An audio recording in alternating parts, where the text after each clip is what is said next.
Are you a small business owner, a trader, a school owner, a federal civil servant, a Lagos or Edo civil servant, a farmer or a farm supply merchant? Do you need a loan or wish to fix your money for a high yield interest? Talk to us today and get your loan in less than 24 hours. Visit our website on www.lapo-nigeria.org or call us on 0813-984-0230. Email info@lapo-nigeria.org. Globally, businesses and corporations are faced with challenges that requires fresh thinking on strategy, leadership, and governance to survive. The Anchor is a program designed to help organizations and individuals to be skilled in handling challenges. Join Dr. Osare Emokai, a development economist and a corporate strategist. Pleasant day to you, ladies and gentlemen. We're back on the Anchor.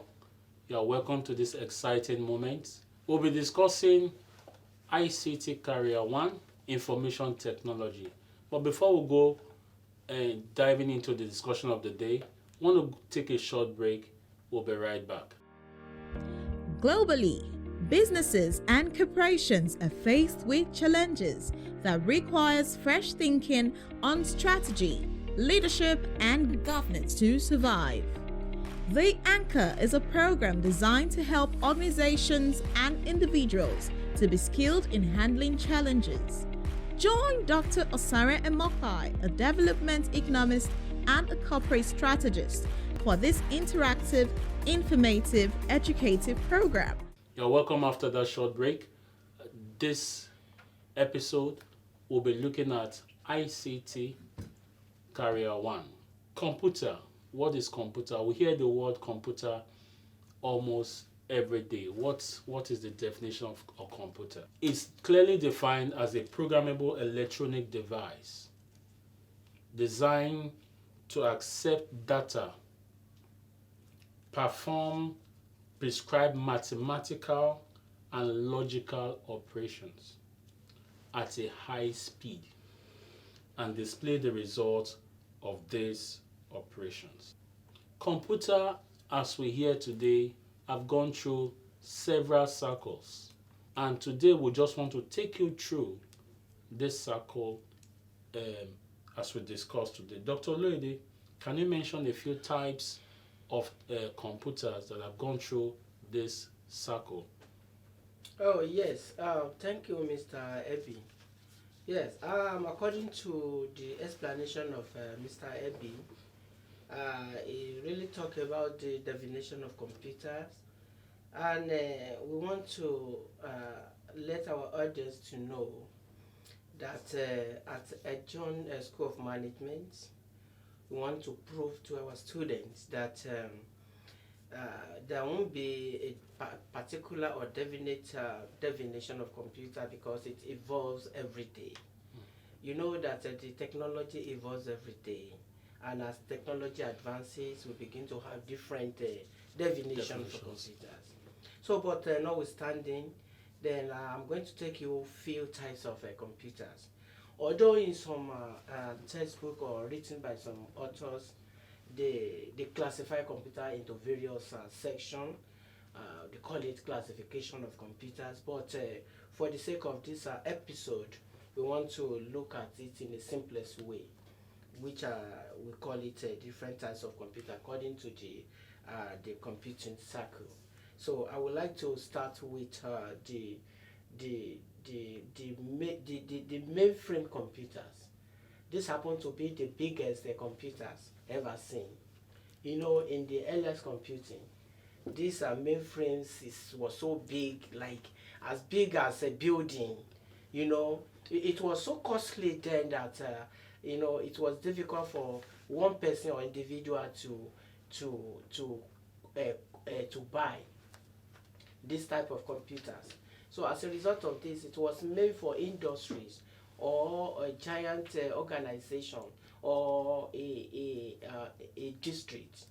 But today, as technology advances, so we have the transformation of mainframe to the extent that we have mainframe that is smaller as a box today. the important thing about this mainframe is that it's designed, to handle, trillions of instructions within nanoseconds.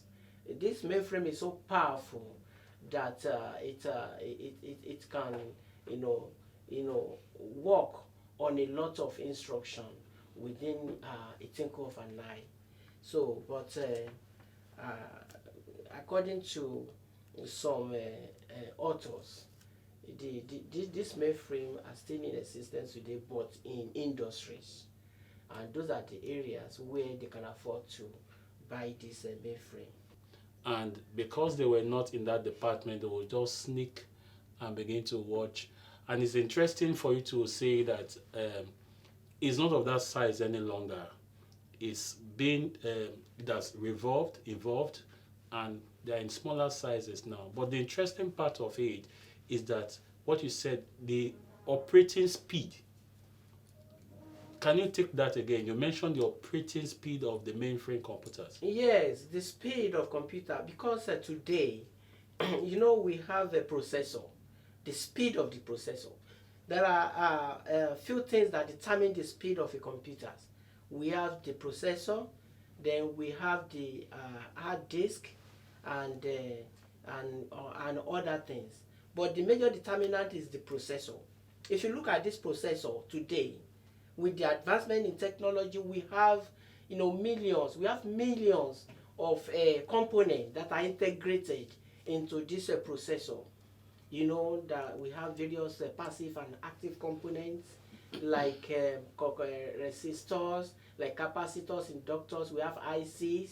But today's computing, we have all this integrated into a small chips that make the size of mainframe smaller than it was before. So as a result of this, because the more components integrated together, the more speedy the system. So that is why we have the newly or the modern mainframe today, with that is made up of a lot of components integrated together to have a very high speed in its operation. So that is what brought about the high speed of the mainframe in today's computing. Okay, take us into the next supercomputer. Okay, the next one is supercomputers. These supercomputers is not big as the mainframe computers. Of course, this supercomputer is so fast. It's known for its fast speed. It's not as costly as mainframe computers, but this supercomputers is basically or majorly designed to be used in sciences and engineering, where the rate of computer resources is so demanding. Because if you go to sciences and engineering, the computer to be used in this area and need to do a kind of complex calculations. So in this case, we have a supercomputer that can handle that kind of operations. Of course, So the supercomputers, let's take this just gradually, okay, systematically. The supercomputers, from what you've said, they are of a smaller size to the mainframe. Yes. Or they are bigger than the desktop. Bigger, of course. Bigger than but the current, the power consumption of power is extremely low compared to mainframe. Extremely low compared to mainframe. But it requires more power to operate than the desktop. Yes, than desktop, yes. Because that desktop falls under microcomputers. Okay, so when we say more power is required, sir, does that mean that it requires more than 24 volts? Is that the implication of what we mean? You see, when you look at the power consumptions, the power consumption is the current required to drive the components. And the computer, you see, everybody, if you want to charge, for example, if you want to charge your computer now, you plug into the AC main, that is alternating current. But people will be wondering, why do we need to plug in our computer into AC mains? Whereas the various components, the one I talked about the other time, like the resistor, capacitor, inductor. All these components are a component made from thermionic, all the material, semiconductor materials. And all these semiconductor materials, they are so sensitive that they can only operate on DC, which is direct current. So when you plug in your computers now, then we have a kind of a power supply unit that will convert the AC to DC. So this conversion from AC to DC make it easier for the system to operate on, with this kind of AC current coming in, converted to DC on this solid state devices. Because these resistors, the capacitors, inductor IC, they are referred to as solid state devices. Solid state devices in the sense that they are not moving and they are working. So if you place your resistor on the table now, you won't know, or if it's working, you might not know. But by the time you fix it onto your board, then it begins to work. So that is why we call it solid state devices. So as a matter of fact, so in the case of supercomputers, we have integration of all these things together to give that speed, the high speed this supercomputer is made up of. So we have the microcomputers. Can you describe and explain what we mean by microcomputers? Yes, microcomputers is a class of computers that consume less power. It is much less cost. It's a kind of computer that everybody can afford to buy. So this microcomputer comprises like your laptop, like your desktop. So if you look at this, I think every individual can afford to buy this type of computer. Mr. Anya, there are more of these types of computers. Can you take us through? Yes, thank you. From what Dr. Oloyede has been saying, we can now see that computer is diminishing in terms of size nowadays, from mainframe to microcomputer that he stopped discussing. But there are still others.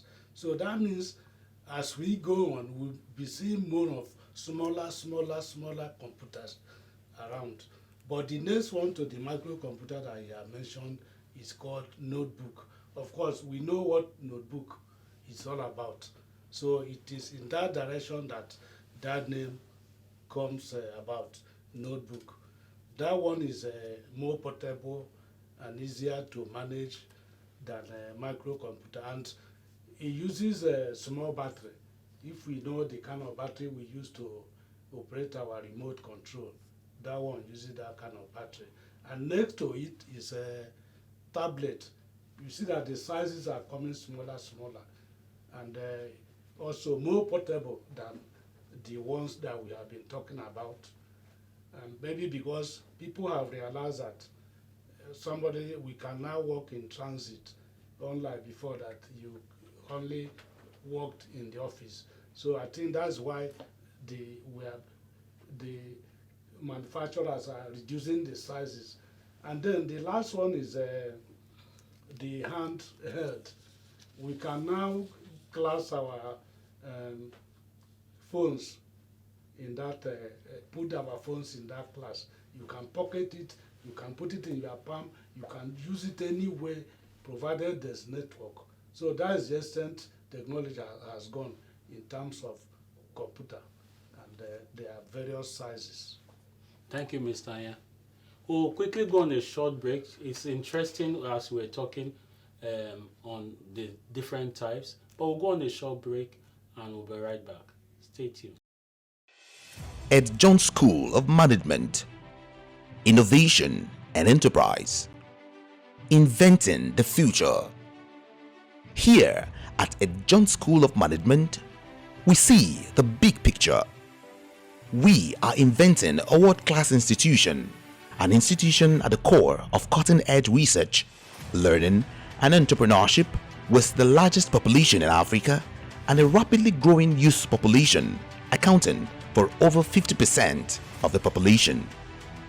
Nigeria is a collection of great possibilities and we are poised to provide direction in harnessing these raw talents for a more prosperous future with the world-class teaching faculty and facilities. Our goal is to produce the very best able to hold their own anywhere in the world. John is helping to lay the groundwork for Nigeria's push into the areas of artificial intelligence, robotics, and entrepreneurship, innovative skills which increasingly shape today's global economy. We are accredited by the National Board for Technical Education, NBTE, and bridging the gap between academia and the real business world, where innovation is solving real-life problems, with partnerships with world-class institutions to produce graduates who are recognized both locally and internationally.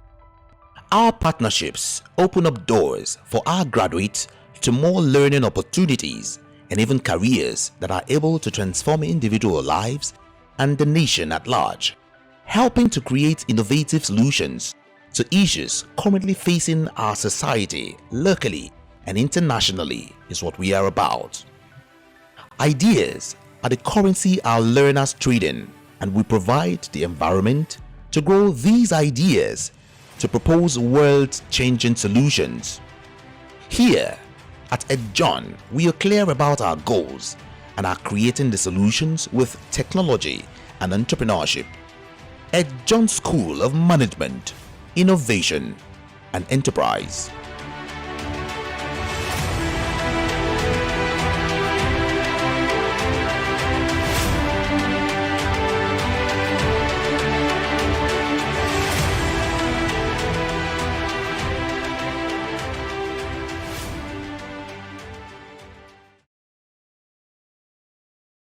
Yeah, welcome back after that short break.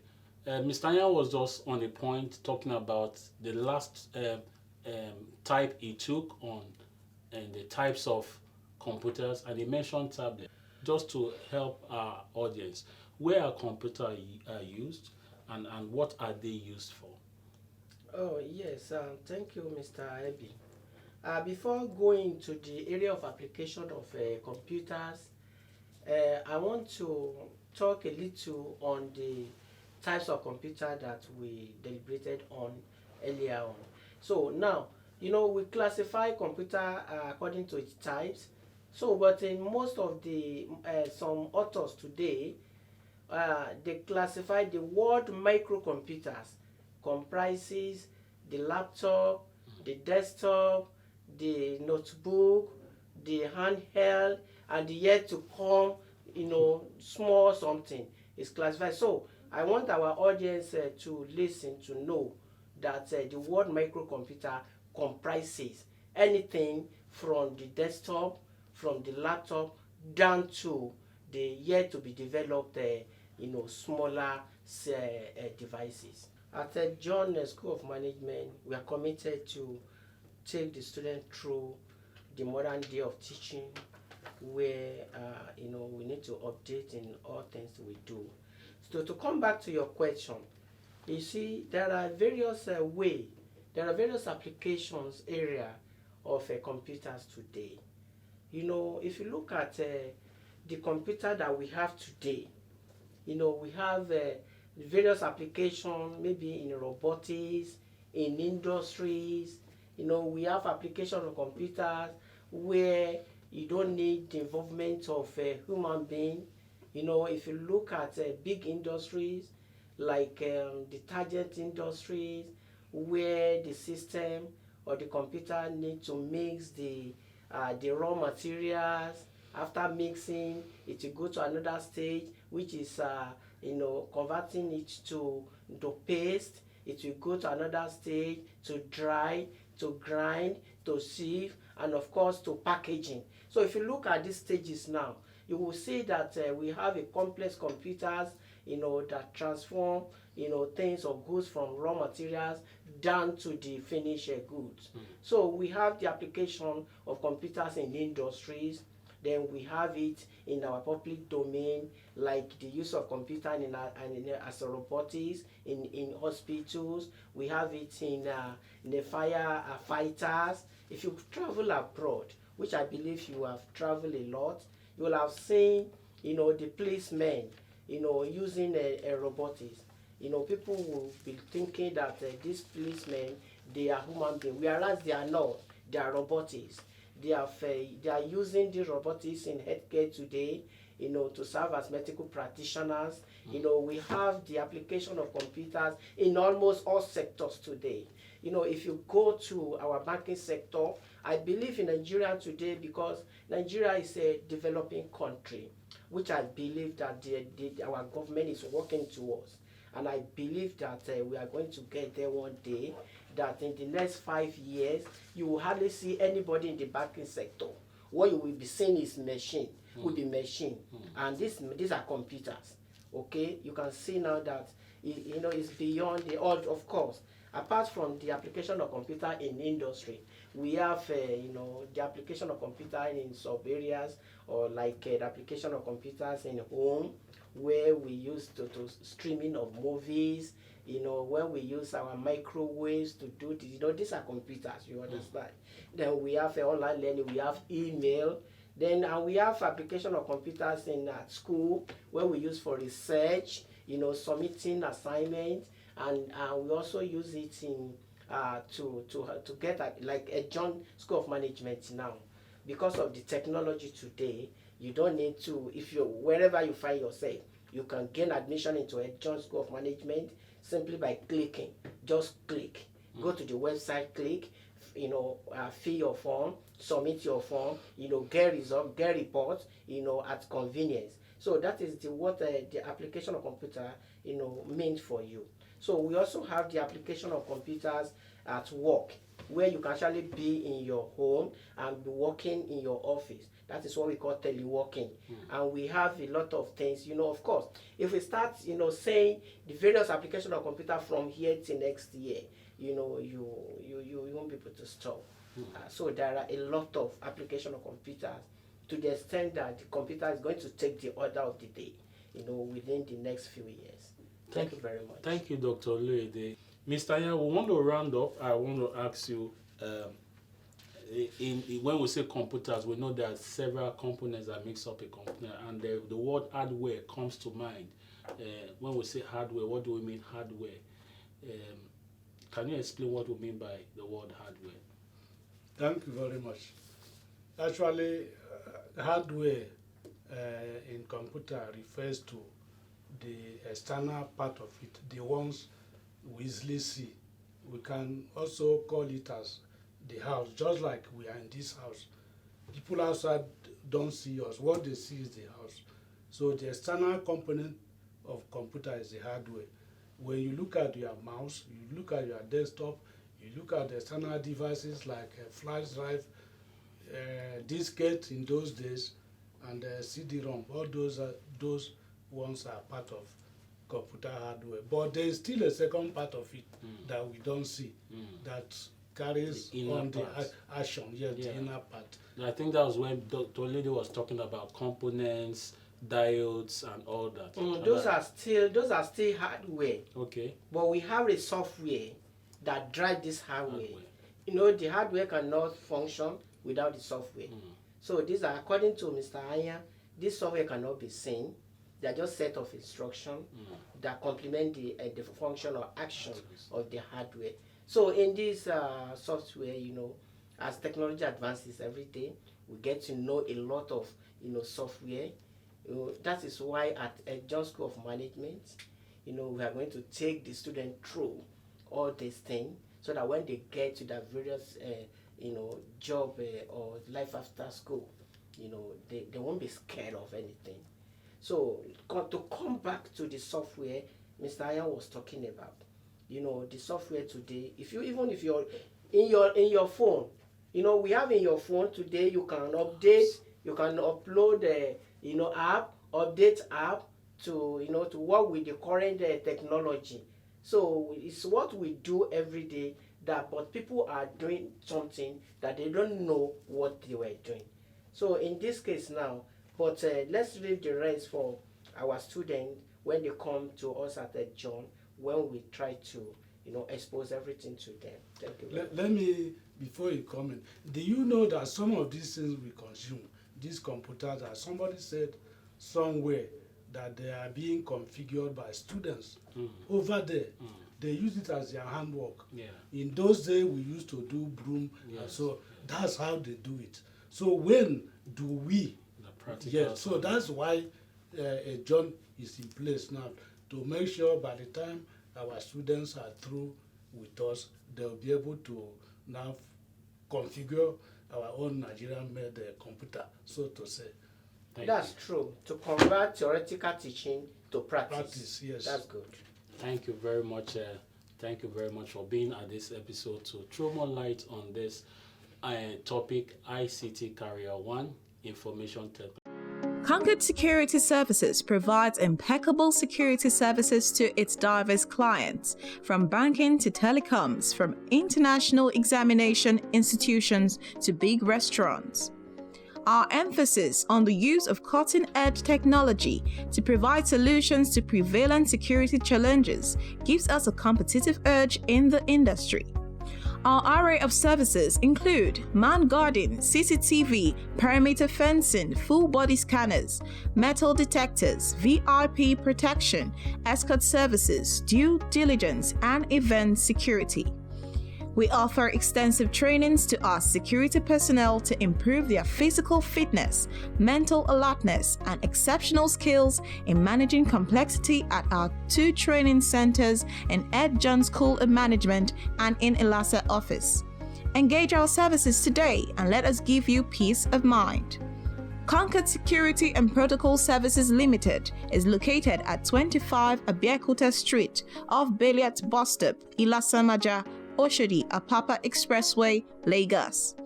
Telephone 0805 690 8568 or 0805 119 9931. Send a mail to info@concordsecurityng.com or visit our website at www.concordsecurityng.com.